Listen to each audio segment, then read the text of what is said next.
Hello students, this is the third chapter of your textbook, The Judgment Seat of Vikramaditya. आपके text book में 14 chapters हैं और exam में questions आते हैं 5 या 6 और आपको अटेम्प्ट करना होता है ओनली 3। तो ये बहुत इंटरेस्टिंग स्टोरी है। क्वेश्चंस भी इसके इजी हैं। अगर आप ये चैप्टर प्रिपेयर कर लेंगे तो लास्ट के जो लेंदी चैप्टर्स हैं वो आप स्किप कर सकते हैं। चलिए मैं आपको वो 3 क्वेश्चंस के आंसर बताती हूँ। देखिए ये कुछ क्वेश्चंस हैं जो लास्ट 5 इयर्स में पूछे गए हैं। First, why was Vikramaditya known as the greatest जज of India? Can you reproduce any story of his judgement? तो विक्रमादित्य को इतिहास का सबसे बड़ा जज क्यों माना जाता है और उनसे रिलेटेड एक स्टोरी आपको लिखनी है। Second, right an essay on animals and their importance in India's rural life. इसमें आपको जो चैप्टर में काउस का पूरा इंट्रोडक्शन दिया गया है वो आपको लिखना है। Third, why could the shepherd boy sit on the judgement seat of Vikramaditya and not the king?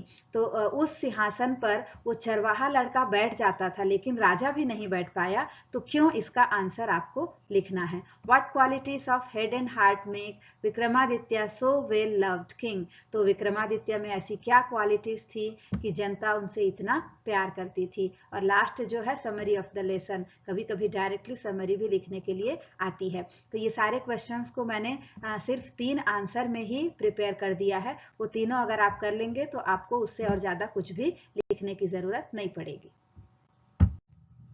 देखिए ये तीनों क्वेश्चंस में से कोई भी पूछा जाए आंसर आपको यही लिखना है। समरी ऑफ द लेसन हो या फिर why could the shepherd boy sit on the judgement seat of Vikramaditya and not the king, और या फिर what qualities of head and heart made Vikramaditya so loved king. तो विक्रमादित्य की कोई भी क्वालिटीज पूछी जाएगी समरी आपको लिखना ही पड़ेगा। तो ये इसका आंसर होगा। Vikramaditya became the king of Malwa in the year 57 before Christ. तो वो विक्रमादित्य मालवा के राजा थे। Where is Malwa? It is in MP। कब की बात है?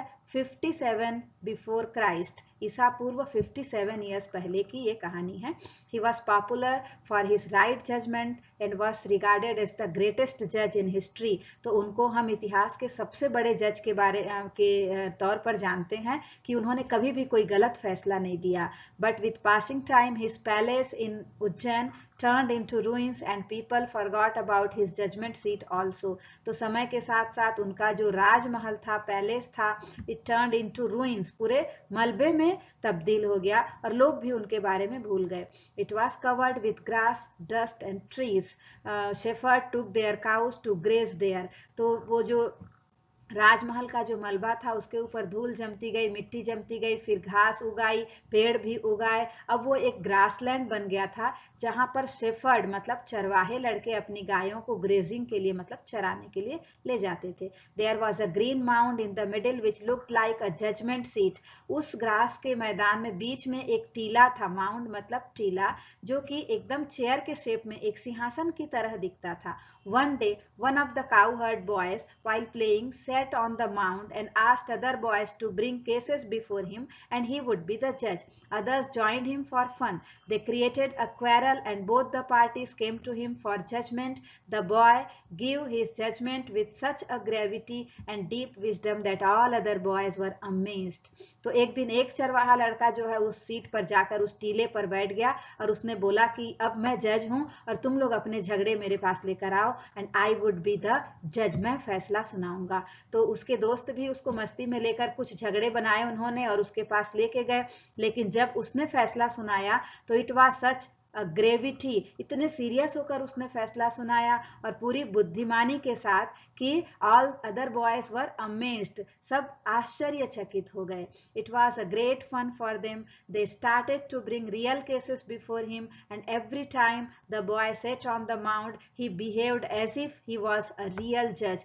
धीरे धीरे करके वो जो लड़के थे वो सही में अपने कुछ जो विवाद रहते थे उस लड़के के पास उसको जज बनाकर उसके पास ले आते थे और हर बार वो ऐसा बिहेव करता था कि वो सचमुच ही जज बन गया हो। The news reach to the surrounding villages and at last to the king. धीरे धीरे करके ये बात आसपास के गांव में फैलती गई और अंत में राजा को भी इस बात का पता चल गया।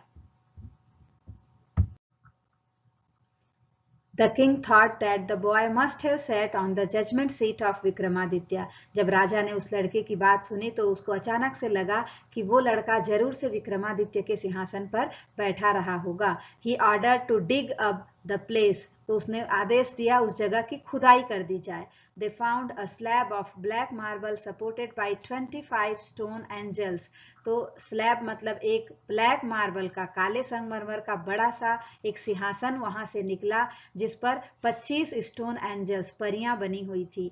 The throne was brought to the palace in the hall of justice with great rejoice. बड़े ही धूमधाम के साथ वो जो सिंहासन था उसको राजा के न्यायालय में लाया गया। But when the king was about to sit on the throne one of the angels stopped him asking a question whether he had never desire to rule over other kingdoms. तो जब राजा उस सिंहासन पर बैठने के लिए आगे बढ़ा तो एक एंजल ने अचानक से उनसे पूछना शुरू किया कि राजा, क्या आपने कभी भी दूसरे के राज्य को छीनने की कोशिश नहीं की है, और अगर नहीं की है तभी आप इस सिंहासन पर बैठने के योग्य हैं। The angel asked him to pray for another 3 days and flew away। और अगर आप योग्य नहीं हैं तो जाइए 3 दिन फिर पूजा पाठ कीजिए, हो सकता है तब आप इस सिंहासन पर बैठने के योग्य हो जाएं। Same thing happened every time the king tried to sit on the throne. तो हर बार राजा 3-3 दिन पूजा करने के बाद बैठने की कोशिश करते, फिर एक एंजल उनसे क्वेश्चन पूछती और वो जब राजा जवाब नहीं दे पाते तो वो उड़ जाती थी। Every angel asked him one question and when the king couldn't answer they flew away. At last there was only one angel remained supporting the slab. और अंत में सिर्फ एक जो परी है वो बच गई। The angel asked the king if his heart was as pure as a child. राजा पूरा कॉन्फिडेंट था, इस बार तो बैठ ही जाऊंगा, लेकिन आखिरी जो एंजल थी उसने पूछा कि राजा ये बताइए, क्या आपका हार्ट जो है एक छोटे बच्चे की तरह प्योर है, पवित्र है, और अगर है तभी आप इस सिंहासन पर बैठने के योग्य हैं। The last angel the king knew he was not. राजा को पता था कि वो उसका हृदय इतना प्योर नहीं है। The last angel flew away with the marble slab. लेकिन आखिरी जो एंजल थी वो उस सिंहासन को लेकर ही आसमान में उड़ गई। But the king now found the secret that only he who is pure of heart like a child could be perfectly just to sit on the throne. तो वही आदमी जिसका हृदय छोटे बच्चे की तरह पवित्र है, वही इस सिंहासन पर बैठने के लिए योग्य है। It was because of this reason that the shepherd boy could sit on the judgement seat on which the king could not. और यही कारण था कि वो चरवाहा लड़का, चूंकि वो हृदय से एकदम निष्कपट था, तो वो उस टीले पर बैठ जाया करता था, जबकि राजा स्वयं उस पर बैठ नहीं पा रहे थे। एक और जो क्वेश्चन आता है, right an essay on animals and their importance in India's rural life. तो भारत के ग्रामीण जीवन में एनिमल्स को जो इंपॉर्टेंस दिया जाता है उस पर एक एसे आपको लिखना है। एक इंटरेस्टिंग फैक्ट इस चैप्टर के बारे में ये है कि सिस्टर निवेदिता जो इस चैप्टर की लेखिका हैं, उनका ओरिजिनल नाम है मार्गरेट एलिजाबेथ नोबल, और वो ओरिजिनली आयरलैंड से आई हुई थी। आयरलैंड इंग्लैंड का एक पड़ोसी देश है। तो स्वामी विवेकानंद जी से वो इतनी ज्यादा प्रभावित थी कि वो उनके साथ इंडिया आई और पूरा जीवन उन्होंने यहाँ समाज सेवा में लगा दिया। और साथ ही वो भारत की जो संस्कृति है उससे बहुत ज्यादा प्रभावित थी, और गायों को जितना सम्मान यहाँ दिया जाता है उसके बारे में उन्होंने इस चैप्टर में लिखा है। देखिए वो क्या लिखती हैं। Cows are useful not only in India but in almost all the countries of the world, but the love and the respect they seek in India is more than any other countries. Indian cows are very gentle creatures. They are not timid or wild like the cows of other countries. They are very useful and precious in this hot and dry climate. तो भारत की जो गायें हैं वो दूसरे देशों से थोड़ी अलग होती हैं। दे आर जेंटल, वो बहुत पोलाइट होती हैं, और दे आर नॉट टिमिड और वाइल्ड, ना वो डरपोक होती है ना वो जंगली होती है विदेशी गायों की तरह। They are very useful and precious in this hot and dry country. तो यहाँ का जो गर्म जलवायु है उसमें वो बहुत उपयोगी हैं। In India cows are not just a domestic animal, they are worshipped as gau mata और mother cow by the majority of Hindus। तो यहाँ के लिए वो सिर्फ एक जानवर नहीं है, यहाँ पर हम उसे गौ माता कहकर उनकी पूजा करते हैं। There are many mythological stories about cows and they are loved and adored in India। तो उनसे रिलेटेड कई माइथोलॉजिकल पौराणिक कहानियां यहाँ पर प्रचलित हैं और यहाँ गायों को बहुत प्यार से सम्मान से पाला जाता है। In India no one is allowed to tease or frighten them। यहाँ किसी को ये परमिशन नहीं होती कि गायों को परेशान करें या फिर डराएं। Instead of that the little girls come at evening and pet them, giving them food and hanging necklaces of flowers about their necks, saying poetry to them and string flowers before their feet। And the cows for their part seem to feel as if they belong to the family, just like the cats and dogs of western countries।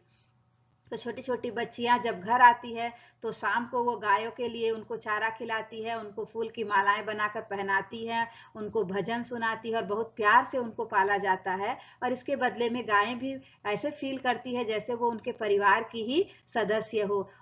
Just like cats and dogs of western countries, उसी तरीके से जैसे पश्चिमी देशों में cats और dogs को पाला जाता है। तो ये बात सिस्टर निवेदिता आयरलैंड के लोगों को बता रही है कि इंडिया में गायों को कितने प्यार से पाला जाता है।